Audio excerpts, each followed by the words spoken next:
তোমারও অসীমে প্রাণ মন লয়ে যত দূরে আমি ধাই,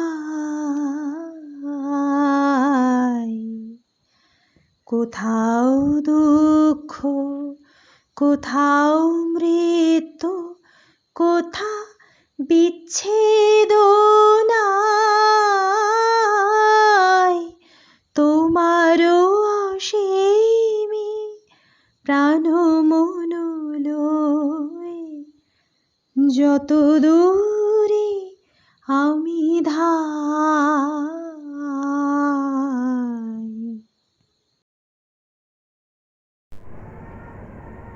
নমস্কার। সৈন্য ই হাউসে আমরা প্রয়াত কবি শম্ভু রক্ষিতকে শ্রদ্ধা জানাতে চাইছি। তার প্রাক্ষতন হিসেবে দু একটা কথা বলতে চাই। শম্ভু রক্ষিত কবি হয়ে জন্মেছিলেন, সেটা কীরকম?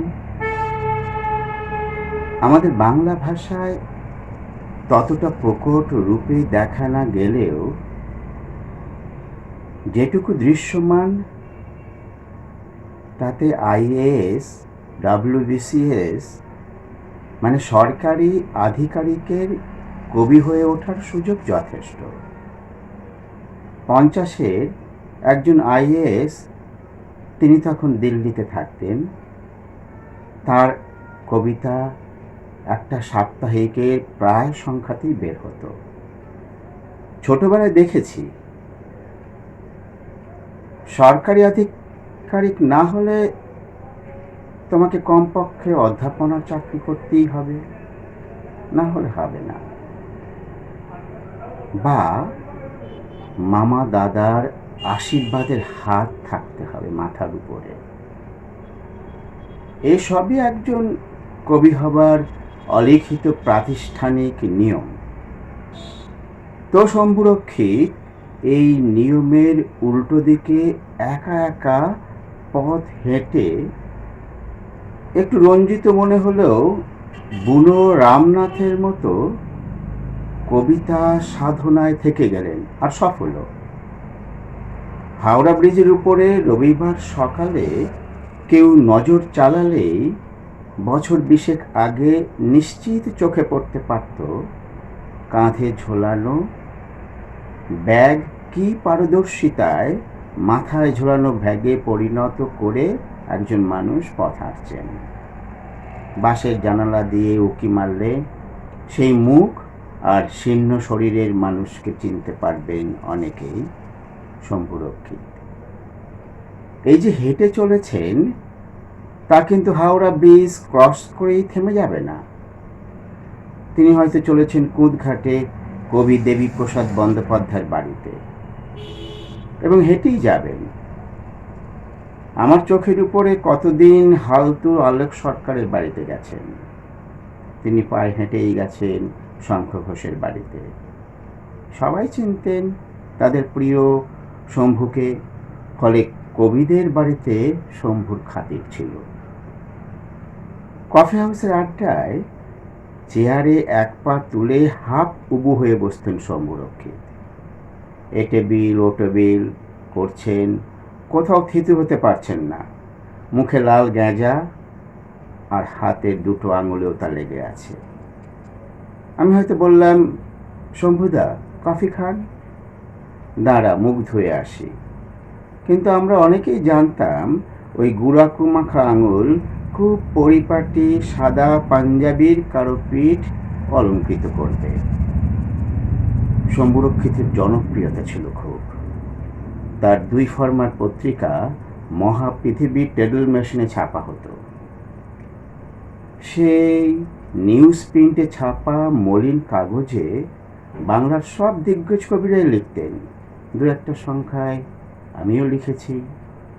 কিন্তু আমার কাছে বিস্ময় ছিল কি করে বিরিঞ্চি বেরিয়ায় তিনি সংসার চালাতেন। তিনি তো কিছুই করতেন না।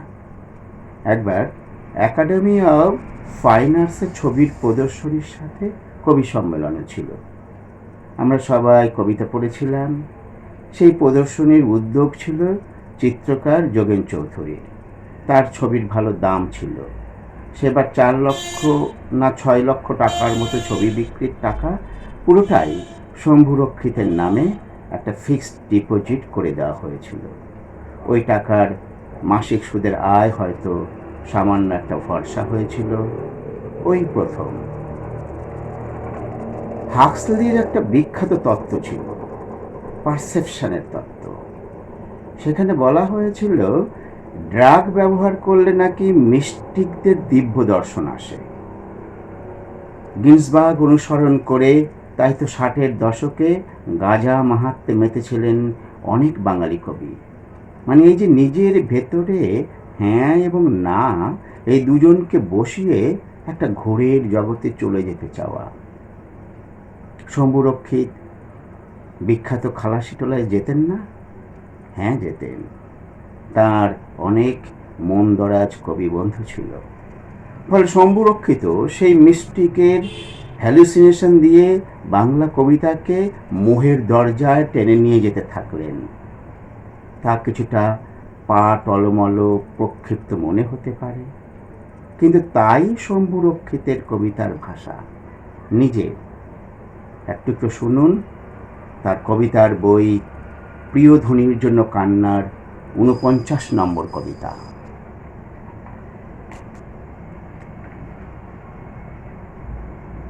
49 নম্বর কবিতা। তোমার রঙিন জলের ব্যবহার দর্শনযোগ্য, অলঙ্কার ভূষিত। তোমার সৌন্দর্যের নিদর্শন যেন তোমার রূপায়ণের কৌশল তলে অলঙ্কৃত সাধনা। মিলদ্বীপের অধ্যয়ন লাভা সূর্যদগ্ধ মন্দিরে রূপলক্ষ্মী তুমি। সৌন্দর্যের রানী ও হীরক বৃত্ত তোমার সর্বাঙ্গে অদ্বিতীয় অলঙ্কার ও সর্বদা তোমার করুণ স্নেহের ইশারা। রঙিন অনুজ্জ্বল ও অতি বৃহৎ তারা। প্রারম্ভকালীন তুমি সতেজ প্রতিভা।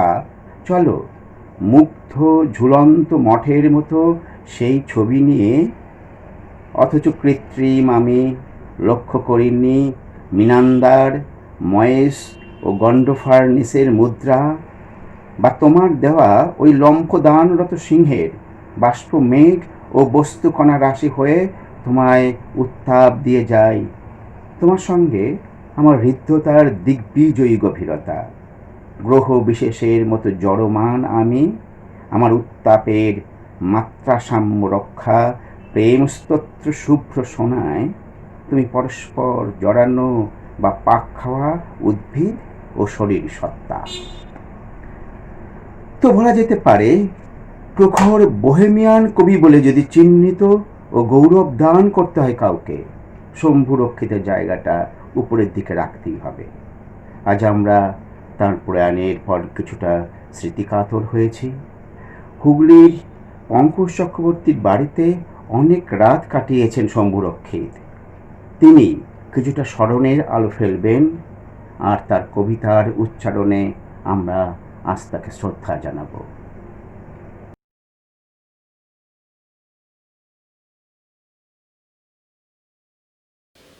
তোমার ঘর্মাক্ত মুখের উপর মশালের রক্ত রং আলো, তোমার অন্তরের এই রকম উজ্জ্বলতা সবই গহ্বর ও আমার এই ধরনের বিষয়।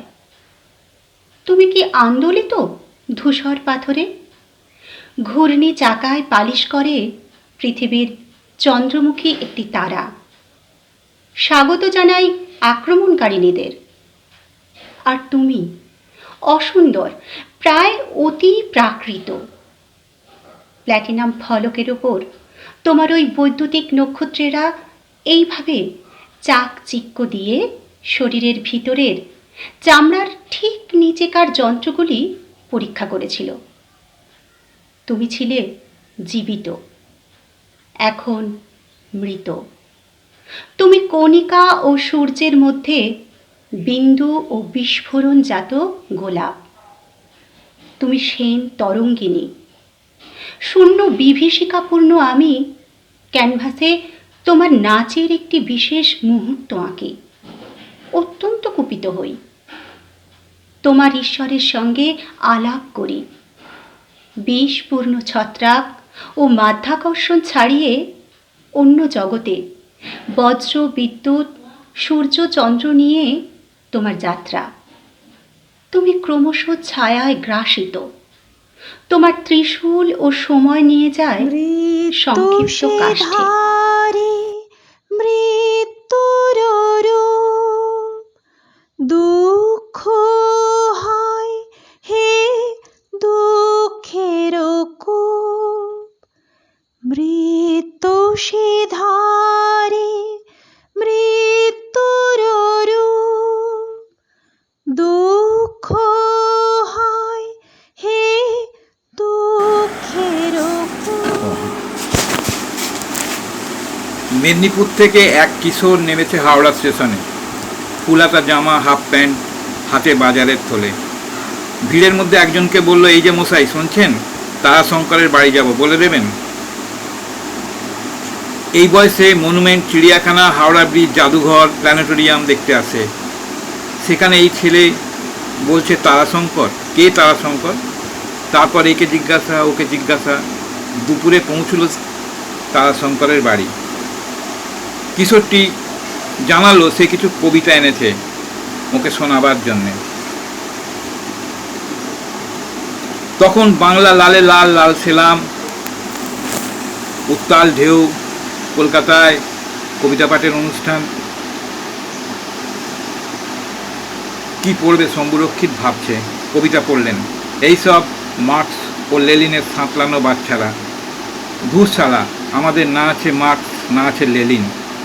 তারপর যা হয় এই কেড়ে কেড়ে হুলুস্থুল। সেই ঝড়কে সামলেছিলেন কবি বীরেন চট্টোপাধ্যায়। ডিসেম্বরের শীত, ঠনঠনিয়া ঋষিন মিত্রের বাড়িতে কবিতা পাঠের অনুষ্ঠান। সকাল 10টা থেকে সারা রাত কবিতার উত্তেজনা, কুপন, খাওয়া দাওয়া।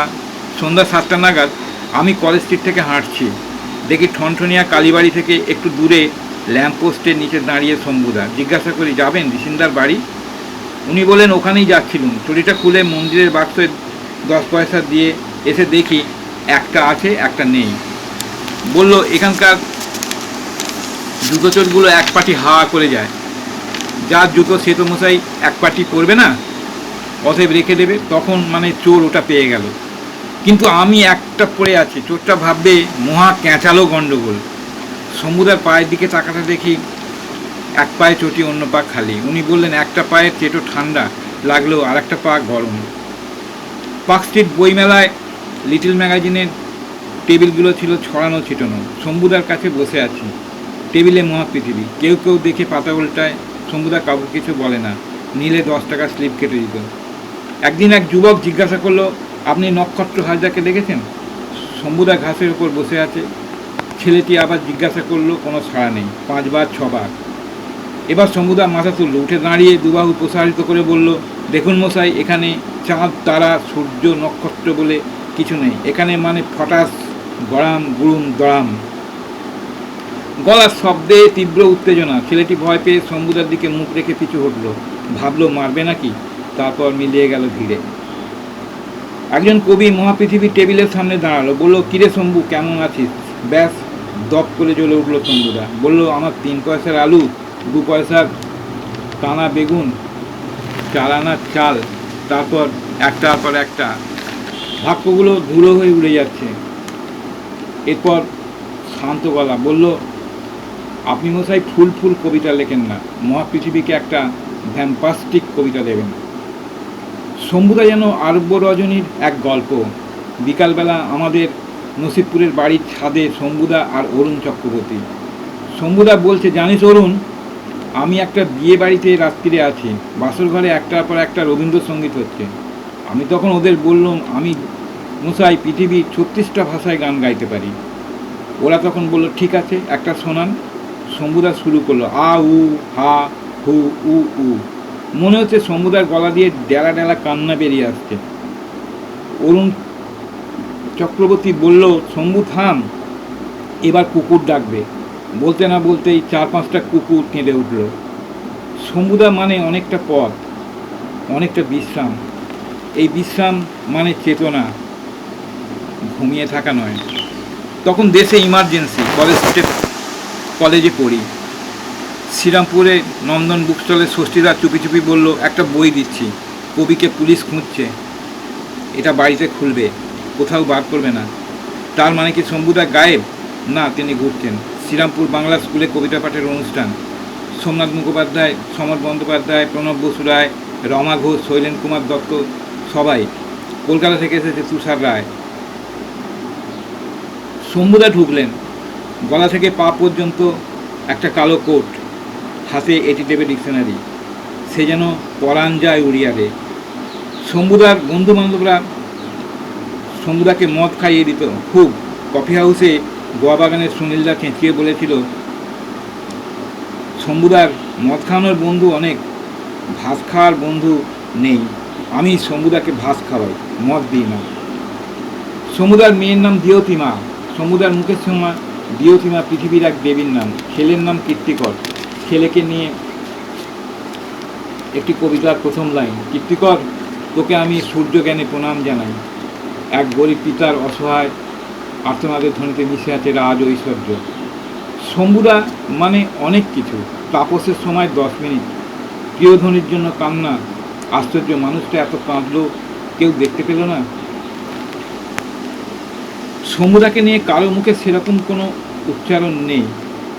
শম্ভুদা জুতো পালিশের তেমন উজ্জ্বলতা কোথায়? আই বাপ, জুতো কোথায়? কবির এক পায়ে হাওয়াই চটি, অন্য পা খালি। শম্ভুরক্ষিত মহাপৃথিবীর আলোকবর্ষের কবিতা। তাঁর প্রিয়ধ্বনির জন্য কান্না কবিতার বিস্ফোরণ। কবিতার যে ঠাসা বারুদ, হয় নিজে শেষ হবে, নয়তো শেষ করবে। কুম্ভমেলায় তিনি দেউরিয়া বাবাকে বলছেন, আমার কবিতার বইগুলো প্রয়াগের এই মাটিতে পুঁতে দিয়েছি। একটা পৃথিবীকে নিজেই নক্ষত্রমালায় কখন পৃথিবী হয়েছেন।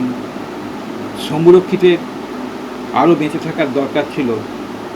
আমরা জানতে পারতাম তিনি কি ভাবছেন। শম্ভুরক্ষিতের চলে যাওয়া মানে শিবের চলে যাওয়া। শম্ভুরক্ষিত আত্মমগ্নতার অভিমান। শম্ভুরক্ষিত নেশাখোর তোমা হতে যাবে এক হয়ে বিমুখ, আপনার পানে চাই তোমারও অসীমে প্রাণ মন লয়ে, যত দূরে আমি ধাই। শান্ত শীতল কুয়াশা আসতেই সে তার দেবতাকে হাঁটু ভেঙে প্রণাম করে। ধুলোয় ঢাকা এলম গাছের বিপরীত পার্শ্বে তার বাড়ি। সেখানে এক দানব, এক অসহায় মা, এক শিশু আর দক্ষ জাদুকর। সে তৈরি জাহাজে নিচ থেকে নীল পর্দায় ঢেকে তুলে আনে ধাতু। বাঁশির মতো মাটি ও পাথর দিয়ে তৈরি তার খড়গ। হাওয়া ওঠে, বিশাল মাঠ আর কালো উড়ন্ত উন্মুক্ত পাল ফেলে প্রত্যহ মাঝিরা তার কাছে আসে। দিনহীন সে আগুন সূর্যের খেলা দেখে। তার রৌদ্রে ভেজা শিশু বাঁশি বাজিয়ে দূরের চোখের দৃষ্টির দিকে চেয়ে। তার দেবতা রূপীর রানী, মাটির মতো মৃন্ময়ী। পায়ের উপর বালা, সুকোমল মখমল দিয়ে বানানো তার যৌবন। সারা মুখে বিবসনা, কিশোর মতন অকৃত্রিম ভক্তি তার হৃদয় ও শরীর। সে দীর্ঘদিনের ঘুম থেকে জেগে উঠে তার জন্য আনে নৃত্যরত মূর্তি। কার্মেলিট নালদের পোশাক দিয়ে গড়া হৃদয় আক্ষেপ গান। ছায়া ঝিঝি ঢাকা গোলাপ বাগানের পথ তার জানা নেই। ঘরের কাজের ফাঁকে সেখানে গিয়ে যদি মৌমাছি পালন করত, তাহলে কোনো কোনো দিন সে সমস্ত জীবন ধরে পর্দা ঘেরা খাটের গভীরে শুয়ে সৌরভের মতো পেয়ে যেত সব। তার মাথায় পদ্মপাতার টুপি, সে পাষাণ মূর্তিবৎ, পাথরের ভেলা সাজিয়ে নৈবেদ্য নিবেদনের মতো মহৎ ও দুঃখী সে। পলক ফেলিতে কোথা একাকার, অন্তর গ্লানি সংসার ভার। পলক ফেলিতে কোথা একাকার, জীবনের মাঝে স্বরূপ তোমার। রাখিবারে যদি পাই তোমারও অসীমে প্রাণ মন লই, যত দূরে আমি ধাই।